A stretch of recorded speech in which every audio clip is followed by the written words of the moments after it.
Sometimes the people begging for a chance are the same people powerful men should fear losing forever. Rain poured down the streets of downtown Manhattan so hard that the sidewalks looked like rivers of black glass beneath the city lights. Emily Carter stood across from the towering Whitmore Holdings building with her 6-year-old daughter asleep against her shoulder, wrapped in a faded pink jacket that was too thin for the cold October night. Her sneakers were soaked through. Her hands trembled from exhaustion. And in the pocket of her coat sat exactly $11.32. The security guard near the revolving doors glanced at her again with the same expression everyone had given her lately. Pity mixed with suspicion. Emily lowered her eyes for a second, trying not to cry. She had promised herself she would not cry again. Not after the landlord changed the locks 3 days ago. Not after the diner fired her because she missed 2 shifts while Lily had the flu. Not after hearing the words, "We'll call you," from 17 different job interviews in the last month alone. But tonight felt different. Tonight felt like the edge of something final. She adjusted Lily carefully and stared up at the silver letters above the skyscraper entrance. Whitmore Holdings, one of the most powerful financial companies in America. A place where billion-dollar deals were signed before breakfast. A place where people like her didn't belong. Emily took a slow breath and walked inside anyway. The marble lobby was warm and painfully quiet compared to the storm outside. Men in $1,000 suits crossed the floor, while women in tailored dresses carried tablets and coffee cups without even looking at her. Emily instantly became aware of every cheap detail about herself. The damp hair stuck to her face, the water stains on her sleeves, the worn handbag hanging from her shoulder by a thread. Lily stirred slightly in her arms. "Mommy," she whispered sleepily. "It's okay, baby," Emily said softly. "Just a few more minutes." She approached the front desk where a blonde receptionist barely glanced up. "Can I help you?" Emily swallowed her pride. "I'm here to apply for the executive assistant opening." The receptionist's eyes slowly moved over Emily's clothes before settling on Lily. "Applications are online." "I know," Emily said quickly. "I already submitted one. 3 times. I was hoping maybe someone would speak to me in person. HR is closed. Please." The word escaped before she could stop it. The receptionist sighed impatiently and reached for the phone, clearly wanting this awkward situation to disappear as fast as possible. Before she could dial, the elevator doors opened across the lobby. Everything changed the second he walked out. Daniel Whitmore moved through the building like a man completely used to power. Tall, sharp black coat, calm expression, the kind of presence that made conversation stop without him asking. 2 executives followed behind him nervously while he reviewed something on his phone. Emily recognized him instantly. Everyone in New York knew his face. Billionaire CEO, ruthless negotiator, the man business magazines called the Wolf of Wall Street's quieter successor. Daniel barely looked around as he walked toward the exit until Lily suddenly coughed in her sleep. He stopped. His eyes lifted. And for the first time that night, someone actually looked at Emily instead of through her. There was only silence for a second, but Emily felt it like pressure in the air. Daniel's gaze moved from the sleeping child to the stack of resumes clutched against Emily's chest. "What's going on here?" he asked calmly. The receptionist immediately straightened. "Nothing serious, Mr. Whitmore." She was just leaving. Emily knew this was the moment. Maybe the last one she would get. Her heartbeat pounded so loudly she could barely hear herself speak. "I'm asking for a job," she said. Daniel stared at her for another long second. "You came here at 9 o'clock at night in the middle of a storm with a child?" Emily tightened her hold on Lily. "I didn't know where else to go." Something unreadable crossed Daniel's face, then disappeared almost instantly. He looked toward the receptionist. "Get HR on the phone." The receptionist blinked in shock. "Sir." "Now." Emily's breath caught. Daniel turned back toward her, his expression still cold, controlled, impossible to read. But his next words would change both of their lives forever. "You have 5 minutes to convince me why I shouldn't regret this." Emily stood frozen beneath the bright lobby lights as every eye in the room shifted toward her. Even the receptionist looked stunned that Daniel Whitmore had stopped for someone like her.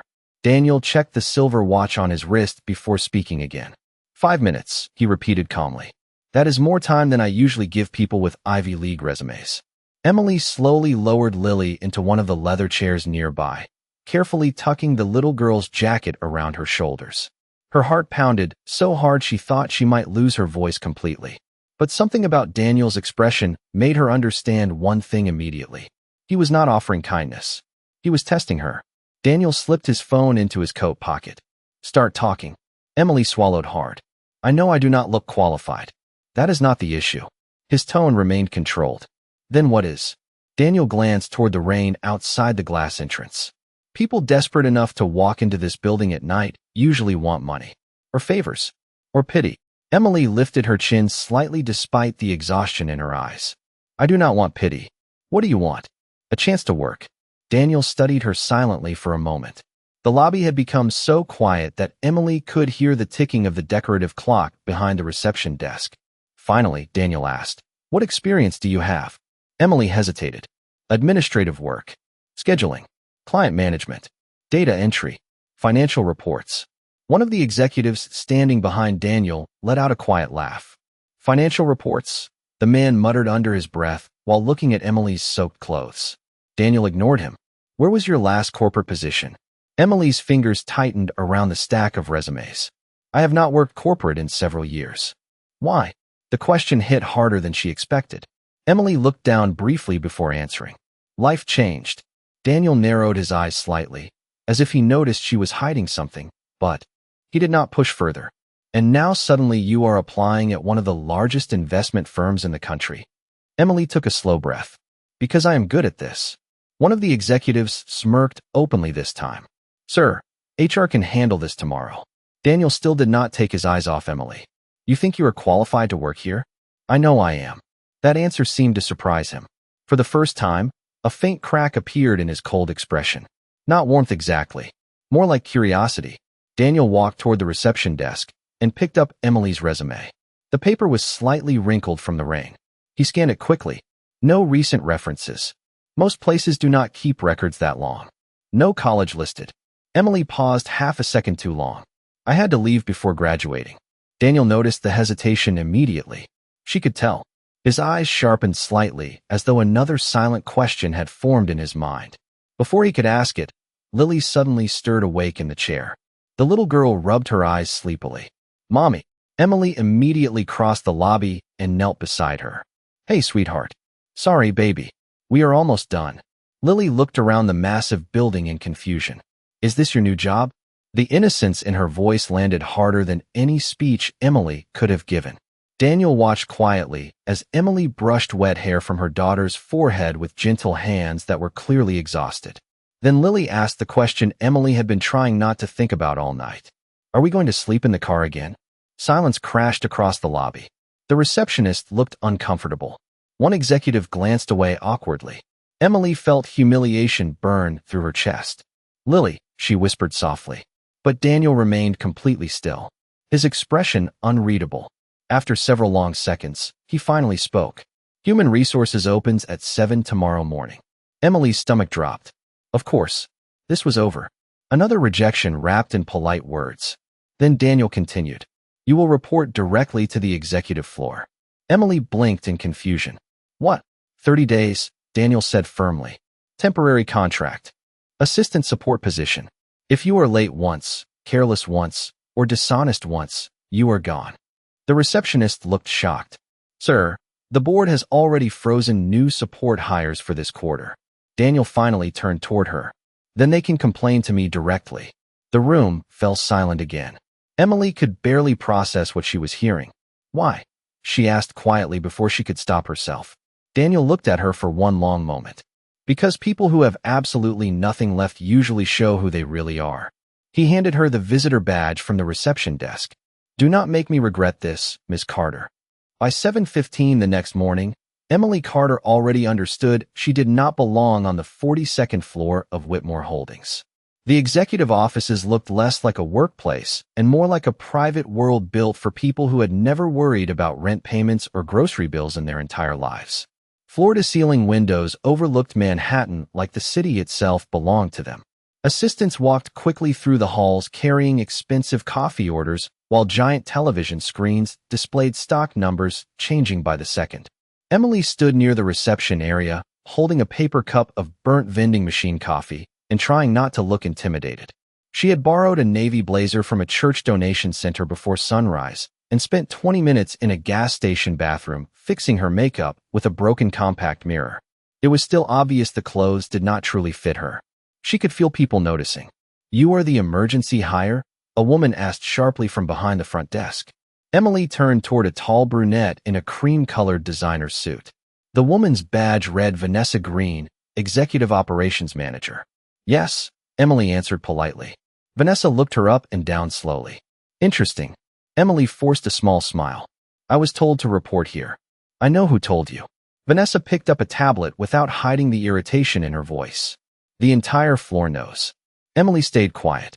She had already learned silence was safer than embarrassment.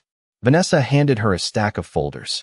"You will organize these reports, update the scheduling system, answer internal calls, and stay out of everyone's way, especially Mr. Whitmore's." Emily nodded. "Understood." Vanessa started walking away before pausing briefly. "And try not to mention the child." Emily felt heat rise into her face instantly. "My daughter. This is not exactly a family environment." The words stung more than Emily expected. But before she could respond, Vanessa was already gone. For the next several hours, Emily worked quietly at the smallest desk near the copy room while executives passed by without acknowledging her existence. Twice, she overheard people whispering about her. "That is her. The woman from the lobby? Daniel hired her personally? She looks homeless." Emily kept typing and pretended not to hear any of it. Around noon, the pressure inside the office suddenly shifted. Voices lowered. People straightened in their chairs. Daniel Whitmore had arrived on the floor. Emily looked up instinctively as he walked through the glass doors in a charcoal suit that probably cost more than 3 months of her old rent. He moved quickly, focused entirely on the meeting happening beside him. 2 executives followed, while speaking nervously about investor numbers. Daniel barely glanced around until his eyes landed on Emily for half a second. No smile. No acknowledgement. Just a brief look before he disappeared into his office. Somehow that felt worse. "Do not take it personally," a young assistant whispered nearby. Emily looked over. The woman offered a sympathetic smile. "He barely notices anybody." "I am not expecting him to," Emily replied softly. The assistant leaned closer. "Still, half the floor is furious you got hired. People with master's degrees have been trying to get up here for years." Emily glanced down at her computer screen. "I did not ask for special treatment." Before the assistant could answer, a loud voice suddenly came from the conference room nearby. "Who updated these projections?" Several executives rushed toward the room immediately. Vanessa appeared seconds later looking stressed. "There is an error in the investor forecast presentation," she snapped. "The meeting starts in 20 minutes. Emily watched quietly as panic spread through the office. One analyst looked pale. "The growth percentages are wrong. The decimal conversion corrupted overnight." Vanessa rubbed her forehead. "Can it be fixed?" "Not before the board call." Emily's eyes shifted toward the giant screen displaying financial spreadsheets. She noticed the mistake almost instantly. It was not the projections themselves. It was the source formula linking quarterly revenue categories incorrectly. A very specific mistake. One that most people would miss. Emily hesitated. She knew this was not her place. But she also knew exactly how to solve it. Vanessa noticed her staring. "What?" Emily spoke carefully. "The error is in the rollover formula." The room went silent. One analyst frowned. "Excuse me." Emily slowly stood from her desk. "The healthcare division percentages are pulling data from the wrong quarter. If you correct the source reference, the projections should rebalance automatically." Nobody moved for a second. Then one of the analysts scoffed quietly. "That is impossible." Emily looked directly at the screen. "Cell H14. The analyst reluctantly typed the correction. 3 seconds later, the entire presentation fixed itself instantly. Silence filled the conference room. Vanessa stared at the corrected numbers in disbelief. One executive muttered softly, "How the hell did she catch that?" Emily immediately looked uncomfortable with the attention. But across the glass hallway, Daniel Whitmore had stopped walking. And for the first time since hiring her, he looked at Emily Carter like she was no longer invisible. The atmosphere on the executive floor changed after that moment, but not in the way Emily hoped. People were no longer ignoring her. Now they were watching her. Every time she walked through the office carrying reports or answering internal calls, she could feel eyes following her from behind glass offices and conference room doors. Some employees looked curious. Others looked annoyed. A few looked threatened. By the end of her third day at Whitmore Holdings, rumors had already spread across multiple departments. Some people believed she had a secret relationship with Daniel Whitmore. Others assumed she came from a wealthy family and was pretending to struggle for sympathy. Emily heard pieces of conversations every time she entered the break room. Nobody fixes a forecasting error that fast. Maybe she hacked something. Daniel never hires people personally. There is definitely more to her story. Emily stayed silent through all of it. She arrived before sunrise every morning and left after most of the floor was empty. During lunch breaks, she sat alone at her desk eating cheap grocery store sandwiches while quietly reviewing spreadsheets nobody had assigned to her. It was easier than thinking about her real life outside the building. Every night after work, she drove Lily to a 24-hour laundromat parking lot in Queens where they slept in the back seat of her old Honda Civic beneath 2 worn blankets. She told Lily it was temporary. She prayed that was true.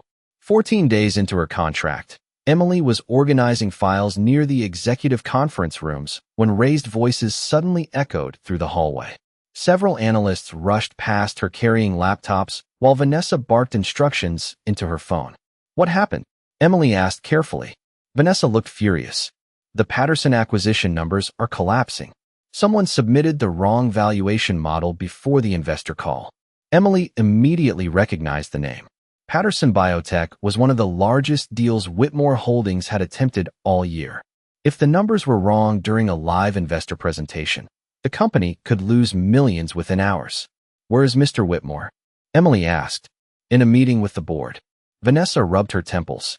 And unless someone fixes this presentation in the next 20 minutes, they are going to tear him apart. Emily glanced toward the screen inside the conference room, where analysts frantically argued over charts and projections. Then she saw it. A tiny inconsistency hidden inside the debt exposure calculations.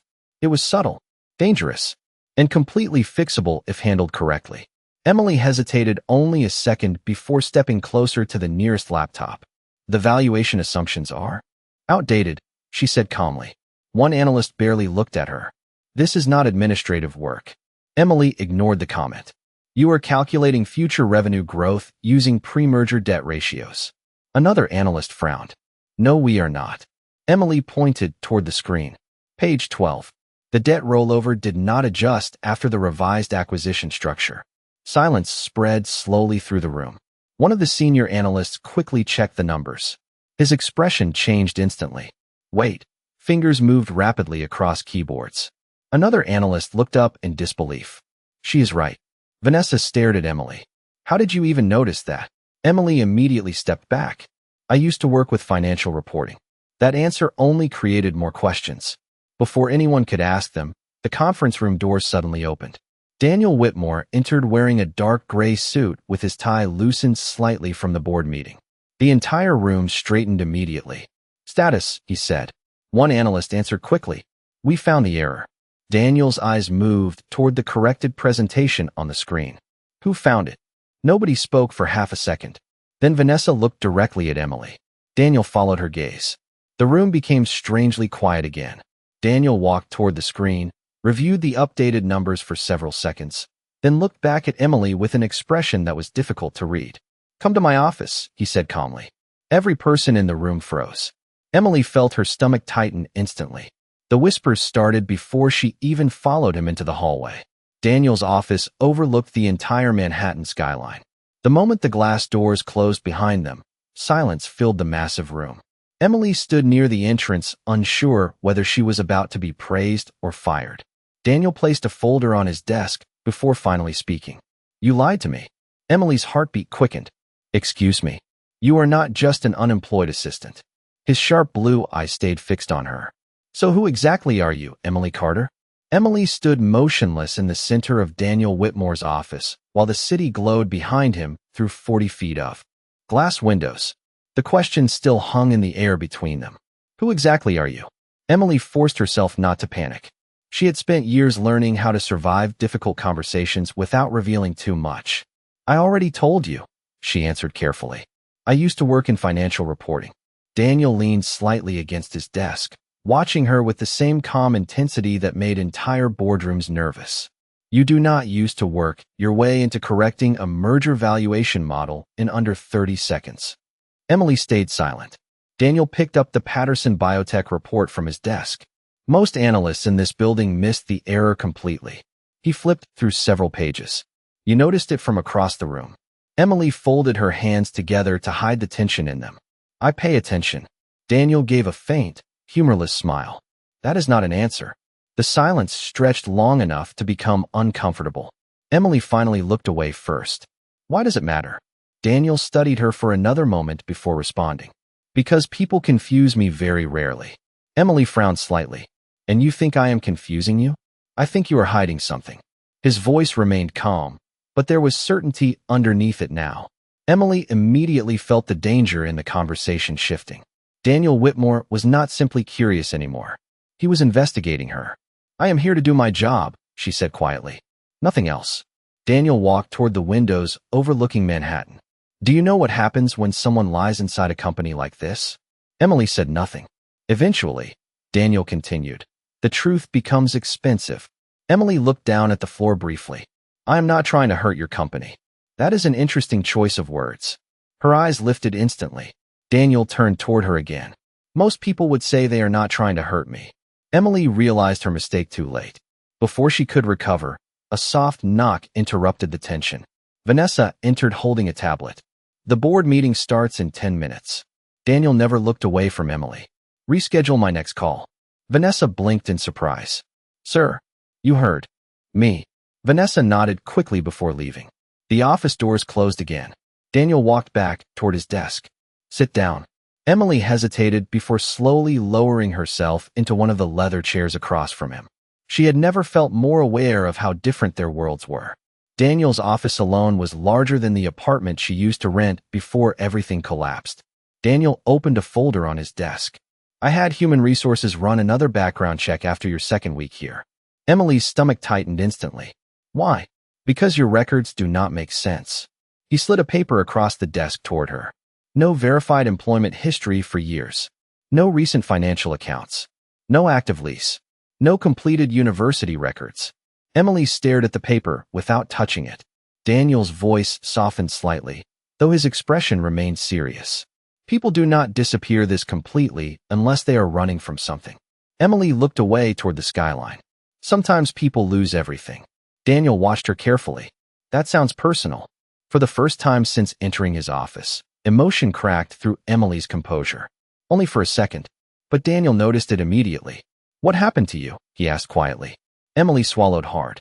Memories flashed through her mind too quickly. Headlines. Cameras. Her father's face. The sound of reporters outside their house years ago. She pushed the memories down before they could fully surface. That is not your business. Daniel did not respond right away. Instead, he reached for the Patterson report again. You know what bothers me most? Emily stayed silent. You do not react like someone trying to impress people here.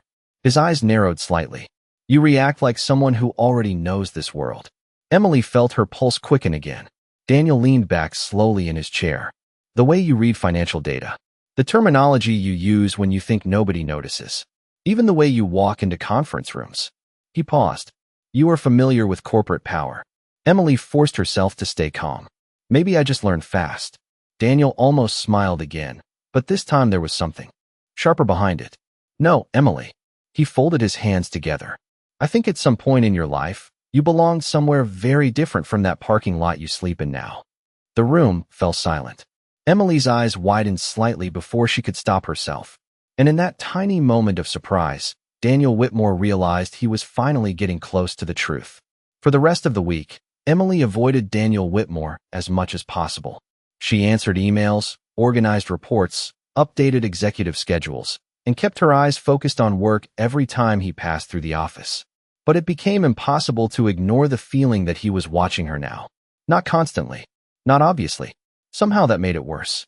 Daniel noticed details nobody else did. The way she corrected financial terminology under her breath during meetings. The way she instinctively memorized investor names after hearing them only once. Even the way she carried herself during tense conversations felt different from everyone around her. Emily did not act intimidated by power. She acted familiar with it. Late Friday evening, Most of the executive floor had already emptied out for the weekend when Vanessa handed Emily a final assignment. The archive room downstairs needs these old merger files organized before Monday. Emily accepted the heavy box quietly. Tonight, Vanessa gave a tired shrug. Unless you want Daniel asking why it is unfinished Monday morning. 20 minutes later, Emily stepped into the basement archive level beneath Whitmore Holdings. The room smelled faintly of dust, old paper, and polished wood. Thousands of financial records lined massive shelves stretching across the dimly lit storage floor. Emily placed the box on a table and began sorting folders carefully.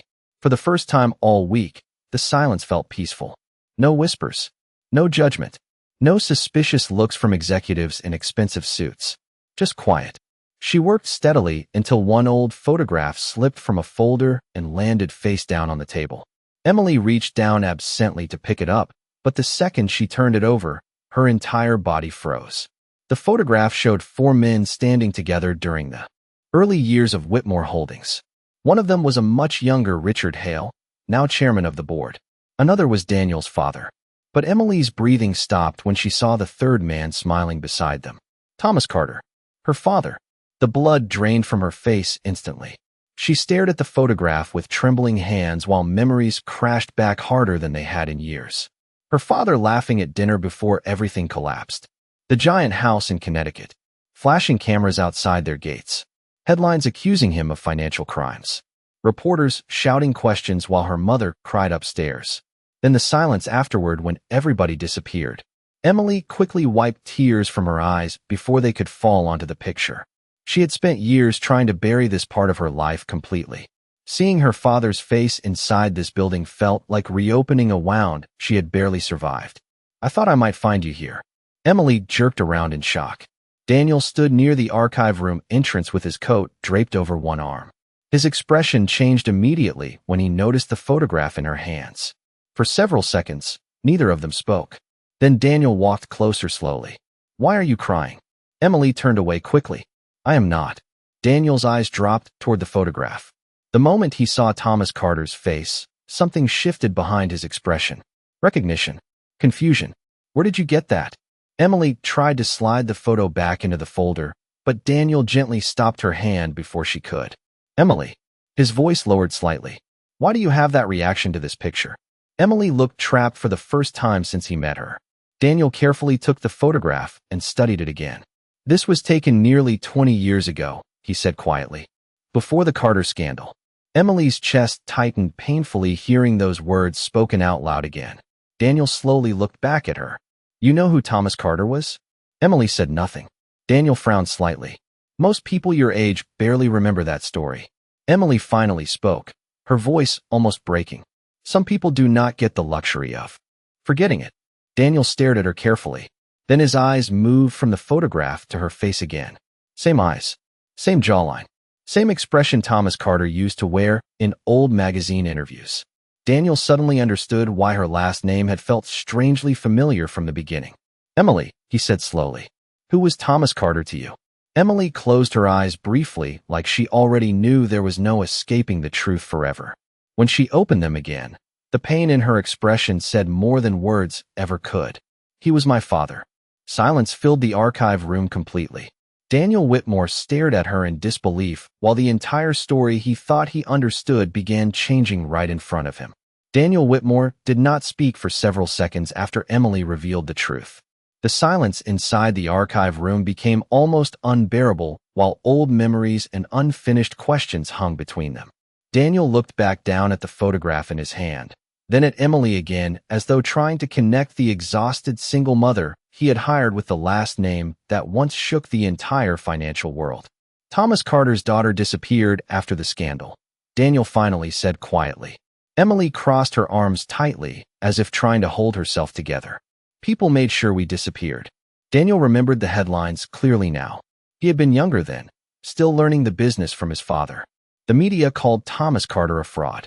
Investors panicked. Whitmore Holdings nearly collapsed under the pressure. Within months, Carter's name had vanished from the company entirely, like he had never existed. Everyone said your father destroyed the company, Daniel said carefully. Emily let out a bitter laugh that carried years of pain behind it. That is what they wanted people to believe. Daniel studied her expression closely. You think he was innocent? Emily looked directly at him for the first time since the conversation began. I know he was. The certainty in her voice caught him off guard. Daniel leaned against the table slowly. Then why disappear for almost 20 years? Emily's eyes dropped toward the old photograph again.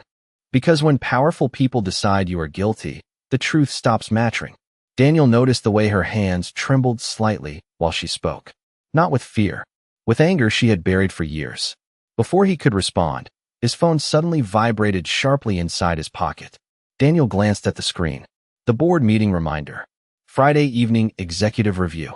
He answered immediately. What is it? Vanessa's tense voice came through the speaker. Sir, there is a problem. Daniel frowned.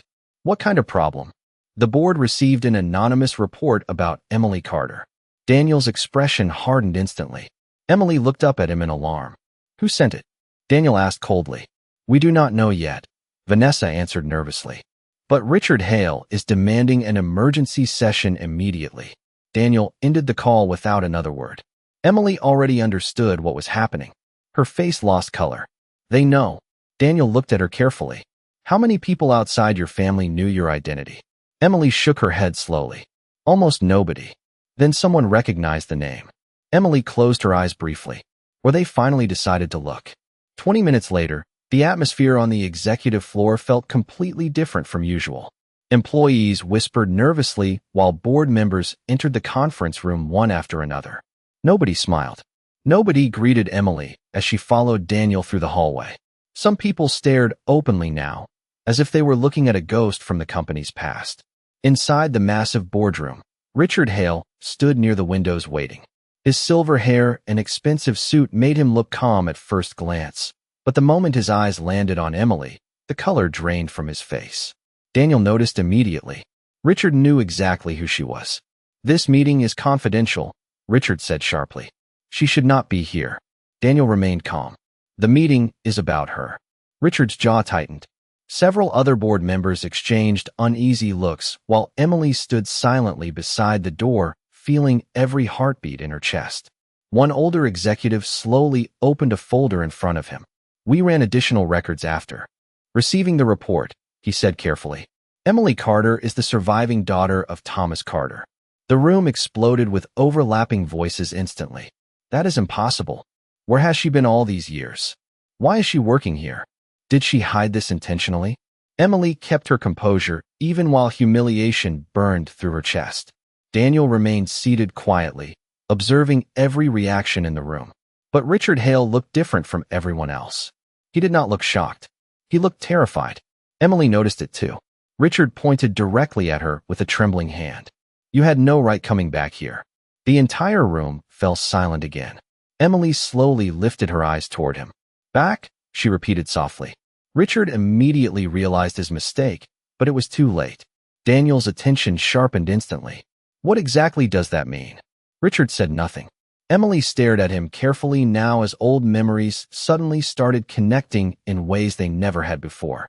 Then Daniel spoke the question nobody else in the room was brave enough to ask. Mr. Hale, he said coldly, what are you afraid she knows? The boardroom remained completely silent after Daniel Whitmore asked the question. Every executive at the table looked toward Richard Hale, waiting for him to respond. But Richard's face had already revealed too much. The confident chairman who controlled billion-dollar negotiations without blinking now looked pale beneath the lights of the executive floor. Richard adjusted his tie slowly, trying to regain control of the room. This conversation is unnecessary, he said sharply. The Carter scandal was resolved decades ago. Emily felt anger rise inside her chest at those words. Resolved. As if the destruction of her family had simply been a business inconvenience. Daniel leaned back in his chair, his eyes fixed on Richard. Then why are you nervous? Richard ignored him and turned directly toward Emily instead. You should leave this building immediately. Emily stared at him steadily. You are afraid I will not. Several board members exchanged uncomfortable looks. One older executive cleared his throat carefully. Perhaps we should involve legal counsel before continuing. But Daniel raised a hand without taking his eyes off Richard. No, the authority in his voice instantly silenced the room. I want answers now. Richard's jaw tightened. You are making a mistake, Daniel. Maybe. Daniel folded his hands calmly. But at least I am asking the right questions. Emily could feel years of buried memories slowly resurfacing as she watched Richard Hale. Small things she never fully understood as a child suddenly felt different now. Late-night arguments between her father and Richard behind closed office doors. Her father warning her mother not to trust certain people inside the company. The day everything collapsed. The way Richard appeared on television afterwards speaking about betrayal while pretending to mourn the damage done to Whitmore Holdings. Emily looked directly at him. My father said somebody inside the company manipulated the accounts before the investigation started. Richard's expression hardened immediately. Your father was desperate to blame someone else. No, Emily's voice stayed calm now. He said somebody changed the records. Daniel's attention sharpened instantly. Changed what records? Emily slowly reached into her bag and removed a thin envelope that looked worn from years of being hidden. Every eye in the room followed it. Richard suddenly stood up. What is that? Emily ignored him. 3 days before my father died, he gave this to my mother. Her hands trembled slightly as she held the envelope. He told her if anything happened to him, the truth was inside. The boardroom became so quiet that the sound of rain tapping against the windows seemed loud again. Daniel frowned. You had evidence this entire time? Emily looked down briefly. I was 19 years old when everything happened. My mother was terrified. Reporters followed us everywhere. Lawyers threatened us constantly. She told me if we ever came back, they would destroy us too. Richard's voice suddenly rose. This is outrageous. Emily looked directly at him.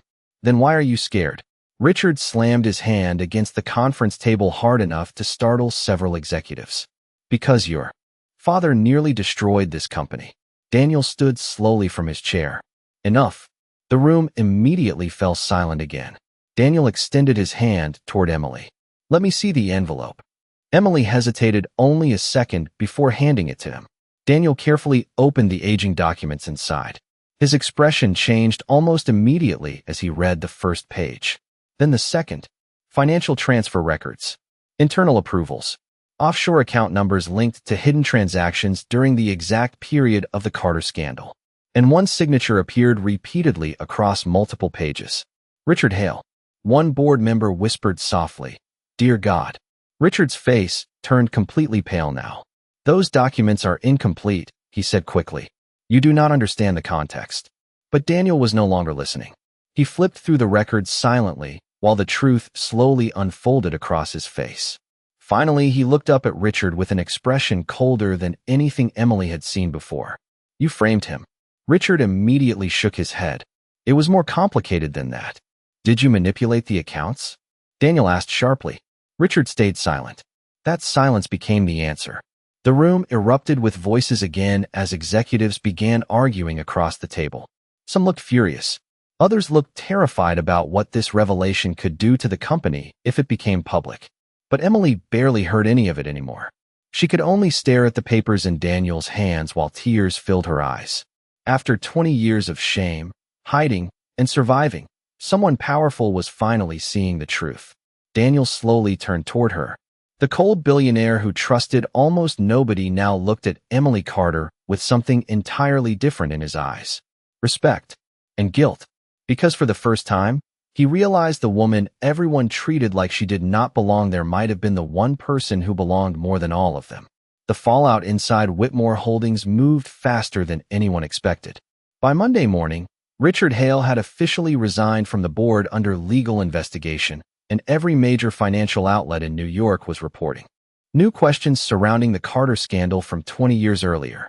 Employees gathered around televisions in break rooms whispering in disbelief, while executives rushed through hallways trying to control the damage. But for Emily Carter, none of it felt victorious. She sat quietly in the small park across from the company building watching Lily feed pieces of bread to pigeons while the city moved around them. For the first time in years, the truth was no longer buried. Yet somehow she still felt exhausted instead of relieved. Mommy. Lily looked up with a small smile. Are we still sleeping in the car tonight? Emily felt tears sting her eyes instantly. Before she could answer, a familiar black car slowly pulled up beside the sidewalk. Daniel Whitmore stepped out wearing a dark overcoat against the cold morning wind. Emily immediately stood, uncertain why he was there. Daniel glanced toward Lily first. "Good morning." Lily smiled politely. "Hi." Daniel looked back at Emily. "Can we talk?" Emily hesitated before nodding. Daniel led her a short distance away, while Lily continued feeding birds nearby. For several seconds, neither of them spoke. The noise of Manhattan traffic filled the silence between them. Finally, Daniel handed her a set of keys. Emily frowned slightly. "What is this?" "An apartment." Emily's eyes widened immediately. "No," Daniel remained calm. "It belongs to the company. I cannot accept that. You and your daughter should not be sleeping in a parking lot." Emily looked away, embarrassed that he knew. Daniel's voice softened slightly. "Why did you never tell me?" Emily let out a quiet breath. "Because people hear the name Carter and stop seeing the person standing in front of them." Daniel said nothing. Emily looked back toward Lily playing across the sidewalk. For 20 years, that name ruined everything it touched. Friends disappeared. Opportunities disappeared. My mother spent the rest of her life terrified. Her voice almost broke. I did not want my daughter growing up under that shadow too. Daniel watched her carefully. "And yet you still came back here." Emily gave a faint, tired smile. "I did not come back for revenge." "Then, what?" Emily looked directly at the massive Whitmore Holdings tower across the street. "Because despite everything, my father loved this company." Daniel frowned slightly. Emily continued quietly. "He used to say Whitmore Holdings was supposed to help build people's futures, not destroy them." Daniel lowered his eyes briefly. Hearing that clearly affected him more than he expected. "You could have exposed all of this years ago," he said. "Why now?" Emily looked down at the apartment keys still resting in her hand. "Because Lily deserves a life where her mother stops running." For a long moment, Daniel simply stood there watching her while the cold wind moved through the city around them. Then he spoke quietly. "The board wants to restore your father's name publicly." Emily closed her eyes for a second as emotion finally overwhelmed her. Her father had died believing the world would always remember him as a criminal. The thought of his name finally being cleared felt almost unreal. "There is something else," Daniel added carefully. Emily looked at him again. "The board also voted this morning to offer you a permanent executive position." Emily stared at him in disbelief. "You cannot be serious." "I am." Daniel's expression remained calm, but there was honesty in his eyes now that had never been there before. "You earned their respect long before they knew who you were." Emily laughed softly through tears she could no longer hide. "That might be the first time in years somebody has said I earned anything." Daniel stepped slightly closer. "Emily." She looked up at him. "When you walked into that building, everybody saw a desperate single mother asking for help." His voice lowered. "I think you were the strongest person in the entire company." Emily felt her breath catch unexpectedly. Daniel glanced toward Lily before speaking again. "You once asked why I gave you 30 days. Emily nodded slowly. Daniel gave the faintest smile. "Because the moment I saw you, I had a feeling your story was not over yet." For the first time in years, Emily Carter finally believed he might be right.